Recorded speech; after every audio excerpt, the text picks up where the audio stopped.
Halo guys, kembali lagi dengan gue Kuro guys. Di sini mari kita lanjutin pembahasan novel Seikyo Onmyoji sebelumnya atau part 25. Jadi yang belum nonton para sebelumnya, gue saranin kalian buat nonton dulu supaya lebih enak memahami alur ceritanya. Oke, langsung aja kita masuk ke konten.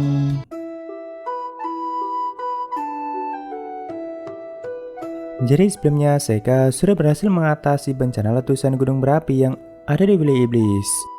Semua penduduk di wilayah itu juga sudah diungsikan ke tempat lain dan juga mendapat banyak dukungan dan juga bantuan dari semua suku iblis.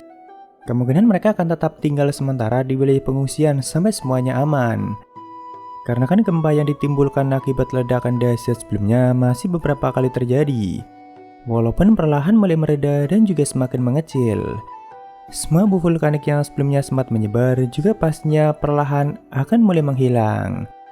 Makanya para iblis akan menunggu semuanya aman dulu baru kembali ke desa mereka masing-masing yang ada di wilayah Gunung Merapi. Saat itu Seika dan yang lainnya pun sudah kembali ke kastil Raja Iblis untuk mengistirahatkan diri. Ya jadi sebenarnya cara Seika untuk mengatasi letusan Gunung Merapi itu nggak ada yang tahu detailnya seperti apa. Karena memang Seika sengaja menyembunyikannya.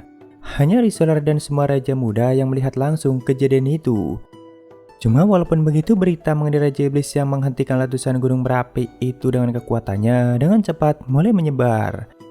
Karena kan walaupun semua orang sudah menjauh dari wilayah gunung berapi, namun letusannya itu sangat dahsyat.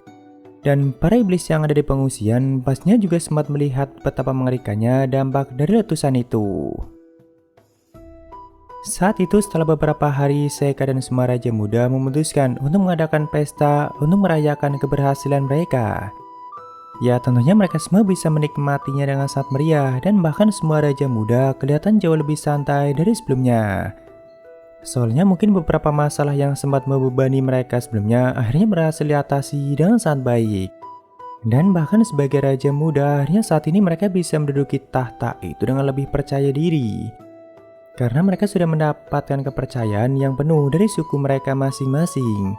Dan juga semakin banyak orang yang bakal saat mendukung mereka untuk kedepannya. Ya saat itu mereka semua saling bercerita satu sama lain dan bahkan sampai larut malam mereka masih membicarakan banyak hal dengan sangat ceria. Nah berhubung saat ini masalah gunung berapi sudah terselesaikan dan semua Raja Muda juga sudah cukup lama meninggalkan suku mereka masing-masing. Jadi sudah waktunya bagi Seika untuk mengantarkan mereka kembali dan juga sekaligus mengucapkan perpisahan untuk sementara. Soalnya Seika sendiri juga sudah berniat akan kembali ke wilayah manusia dan sudah waktunya untuk meninggalkan mereka semua. Tentunya saat ini mereka sudah punya kesiapan yang jauh lebih baik dari sebelumnya sebagai Raja Muda. Awalnya di sini Seika bilang akan mengantarkan mereka satu persatu seperti biasa menggunakan naga Mizuji. Sedangkan setelah itu Seika akan langsung kembali ke desa Rumu. Cuma mereka yang mendengar itu malah minta ikut diantarkan ke desa Rumu saja. Soalnya kan kemungkinan para perwakilan suku masih berkumpul di sana. Nah, para Raja Muda itu pengen kembali pulang bersama para perwakilannya masing-masing. Soalnya walaupun orang-orang itu sangat keras kepala dan seringkali bertentangan dengan raja mereka, namun mereka tetaplah para petinggi yang sudah berjuang keras demi suku mereka sendiri. Jadi para Raja Muda pengen sekali lagi bicara baik-baik dengan mereka supaya kedepannya nggak ada lagi permusuhan di antara mereka. Apalagi kan nantinya semua Raja Muda punya tujuan untuk mendirikan suatu organisasi yang bakal menjadi perwakilan dari semua bangsa iblis. Atau mereka menyebutnya sebagai Demon Federation. Nah otomatis kan mereka juga butuh dukungan dari semua petinggi suku mereka sendiri. Termasuk yang saat ini sedang menjadi perwakilan suku. Ya intinya semua Raja Muda itu pengen punya hubungan yang baik dengan semua bangsawan ataupun petinggi suku mereka masing-masing. Supaya kedepannya apapun yang bakal mereka rencanakan bisa berjalan dengan sangat baik. Seika pun yang mendengar itu sama sekali gak keberatan untuk sekalian membawa mereka kembali ke desanya Rumu. Walaupun ada kemungkinan kalau para perwakilan sudah kembali ke wilayah mereka masing-masing. Cuma jika memang seperti itu, semua Raja Muda juga gak akan meminta Seika untuk mengantarkan mereka semua pulang.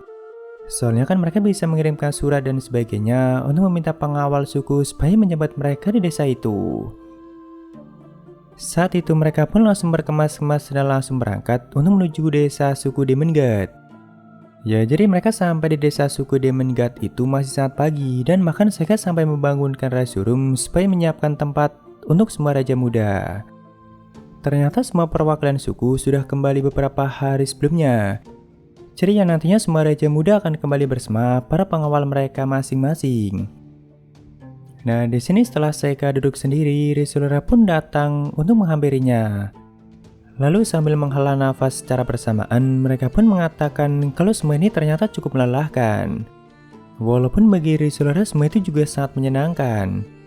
Karena walaupun ada beberapa masalah yang sempat mereka hadapi, namun berkat Seka, semua masalah itu bisa diselesaikan dengan sangat baik. Tentunya di sini Risulera juga mengucapkan banyak terima kasih pada Seka. Setelah itu, Seka pun langsung pergi ke tempat Yifa, Amyu, dan juga Mabel untuk membangunkan mereka semua. Tentunya mereka sangat kaget begitu dibangunkan langsung oleh Seka. Apalagi saat itu memang masih sangat pagi. Karena kan sudah sebulan lebih Seka meninggalkan mereka semua di desa itu, dan bahkan Seka nggak pernah ngasih kabar apapun untuk mereka. Walaupun ya mungkin mereka sering mendengar info mengenai Seka dari Rurumu. Bahkan Amyu dan Mabel sempat menyinggungnya dengan mengatakan kukira Mosama nggak akan punya niatan untuk kembali lagi. Ya, jadi selama Seka pergi, mereka itu seringkali membantu warga desa untuk menciptakan alat sihir dan sebagainya. Karena kan itu merupakan salah satu penghasilan utama desa suku Demon God, yaitu memproduksi alat sihir. Ya mungkin hal itu untuk mengisi hari-hari mereka aja supaya nggak bosan, dan juga sekalian membantu desa itu supaya nggak kelihatan numpang doang. Terkadang mereka juga menghabiskan waktu mereka dengan bermain bersama anak-anak di desa itu. Dan di sini Yifa pun mengatakan kalau Rumu juga selalu menunggu Seka kembali. Dan bahkan sebelumnya dia sangat khawatir mengenai masalah letusan gunung berapi. Ya mungkin selama ini info yang dia dapatkan mengenai Seka dan semua raja muda itu cukup terbatas. Makanya dia sampai ikutan panik seperti itu. Apalagi kan pastinya Rumu juga pengen ikutan berjuang bersama mereka dan juga pengen ikutan berguna juga. Setelah itu di sini ketiga teman Seka pun bertanya kenapa Seka tiba-tiba kembali dan bahkan langsung membangunkan mereka di jam seperti itu. Lalu Seka menjelaskan kalau saat ini merupakan waktu yang paling tepat untuk kembali ke wilayah manusia atau meninggalkan wilayah iblis. Makanya Seka meminta mereka untuk segera berkemas dan segera meninggalkan desa itu. Ya, jadi intinya saat ini merupakan waktu yang paling tepat bagi Seka untuk kembali. Soalnya saat ini bangsa iblis masih sibuk menangani dan memulihkan sisa dari dampak letusan gunung berapi. Cuma kan beberapa masalah yang sebelumnya sempat melibatkan Seka semuanya sudah berhasil diatasi dengan sangat baik. Jadi untuk sementara bangsa iblis nggak akan membutuhkan peran Seka sebagai raja iblis mereka. Karena kendali semua raja muda terhadap suku mereka masing-masing juga semakin kuat. Jadi kalaupun saat ini Seka menghilang secara tiba-tiba atau kembali ke wilayah manusia, tentunya semua raja muda akan sangat mampu menutupi kekurangan itu. Dan juga mampu mengendalikan situasinya, supaya sebagian para iblis nggak punya niatan untuk mengejar ataupun menyebut Seka yang nantinya sudah kembali ke wilayah manusia. Walaupun ya tentu sebelumnya Seka sudah pamitan lebih dulu dengan Risulera dan juga dengan para tetua di suku Demon God.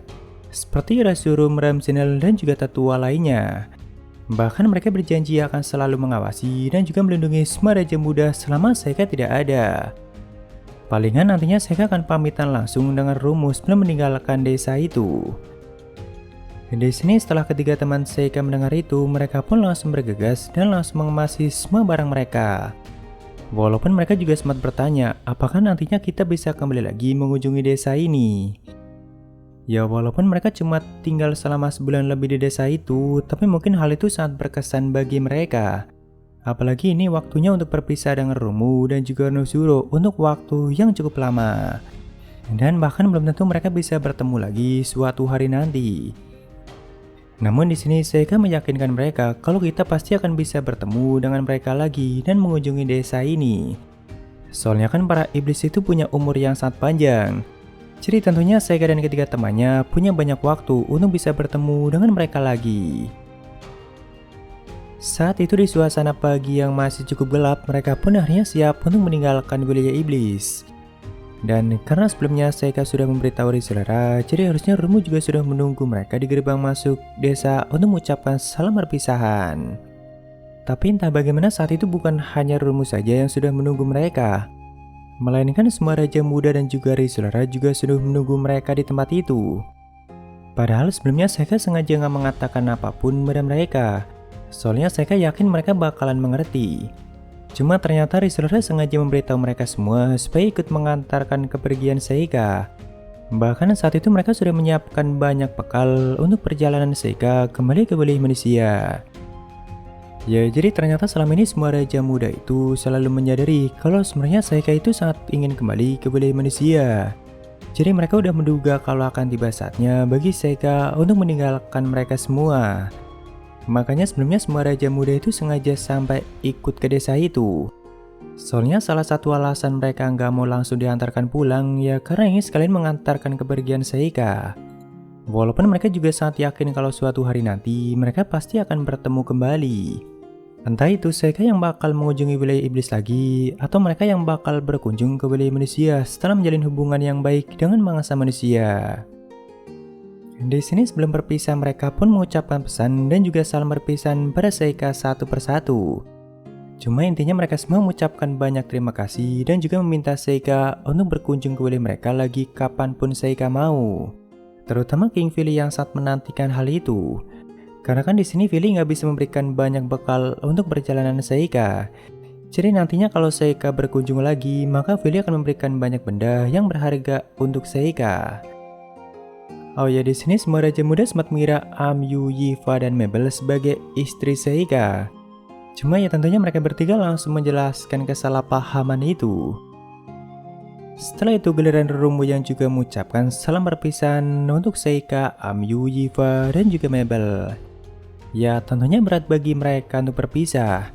Terutama untuk ketiga teman Seika yang memang sudah punya hubungan yang sangat baik dengan Rumu dan juga para warga di desa itu. Cuma dengan Seika meninggalkan wilayah iblis saat ini itu merupakan keputusan yang paling baik. Soalnya jika nanti bangsa iblis semakin mengetahui kekuatan Seika yang ternyata sangat besar, maka otomatis bagian bangsa iblis akan semakin percaya diri untuk menginvasi wilayah manusia. Makanya sebelum hal seperti itu terjadi, lebih baik Seika sudah meninggalkan wilayah iblis. Lalu yang terakhir di sini Risolera juga mengatakan dirinya lah yang nantinya akan menjadi perwakilan bagi bangsa iblis saat nantinya menjalin hubungan baik dengan bangsa manusia. Ya, jadi sebelumnya kan Seika nggak sempat menyetujui permintaan semua Raja Muda. Yang mana Seika diminta untuk menjadi perwakilan bangsa iblis dan menjadi penghubung dengan bangsa manusia. Nah, makanya Risolera yang akan mengemban tugas itu saat nantinya Demon Federation berhasil untuk diciptakan. Ya tentunya Seika yang mendengar itu sempat sangat terkejut. Karena kan biasanya Risolera nggak mau ikut campur dalam hal semacam itu dan cuma jadi pengawas mereka saja. Namun tiba-tiba dia mengajukan dirinya untuk mengemban tugas seperti itu. Di sini dia pun mengatakan gak mau kalah dengan semua Raja Muda. Karena lagian aku sudah hidup sangat lama dan selama ini cuma bisa menyaksikan semua perjuangan bangsa iblis. Jadi sudah waktunya bagi Risolera untuk terjun langsung dan ikut terlibat dengan semua perjuangan mereka. Ya tentunya Seika sendiri sangat berterima kasih akan hal itu. Karena dengan adanya Risolera yang bakal ikut berjuang bersama semua Raja Muda, maka Seika juga semakin lega untuk meninggalkan mereka semua. Ya setelah itu harinya Seika dan ketiga temannya pun mulai pergi meninggalkan desa itu. Dari kejauhan Seika hanya bisa melihat lambaian tangan mereka yang semakin lama semakin gak kelihatan. Lalu selanjutnya ada side story atau cerita sampingan yang juga sekaligus mengakhiri volume ini guys. Tepatnya di istana kekaisaran manusia, saat itu sang kaisar sedang membicarakan beberapa hal dengan makhluk aneh yang biasa menemaninya. Di sini sang kaisar itu digambarkan seperti orang biasa dengan penampilan yang sangat sederhana. Jadi intinya mau dilihat dari manapun dia itu kelihatan seperti pria yang sangat biasa saja. Sedangkan makhluk aneh yang saat itu sedang bicara dengannya itu sangat mirip dengan monster goblin. Cuma kemungkinan dia merupakan jenis goblin yang paling tinggi. Jadi walaupun penampilannya seperti monster, namun dia punya kecerdasan yang sangat tinggi. Bahkan sepertinya dia sudah bersama dengan sang kaisar untuk waktu yang sangat lama. Walaupun ya mungkin gak ada yang tahu mengenai hal itu. Sama halnya seperti Fiona dengan makhluk hitam yang sempat muncul di animenya. Tapi kemungkinan mereka merupakan dua makhluk yang berbeda. Nah di sini mereka berdua itu sedang ngomongin letusan gunung berapi di wilayah iblis. lalu sang pahlawan dan juga sang Raja Iblis yang telah mengatasi bencana letusan itu. Nah, kalau menyimak pembicaraan mereka di sini, ternyata yang mengutus mata-mata ke wilayah iblis dan juga menciptakan masalah itu bukanlah sang kaisar, melainkan salah satu putranya atau salah satu sang pangeran. Cuma dari awal sang kaisar sudah tahu rencana itu dan sengaja hanya ingin melihatnya lebih dulu. Bahkan sepertinya sang kaisar sudah menduga kalau rencana seperti itu nggak akan bisa berjalan dengan lancar. Malahan yang ada bangsa iblis saat ini semakin menyatukan kekuatan mereka.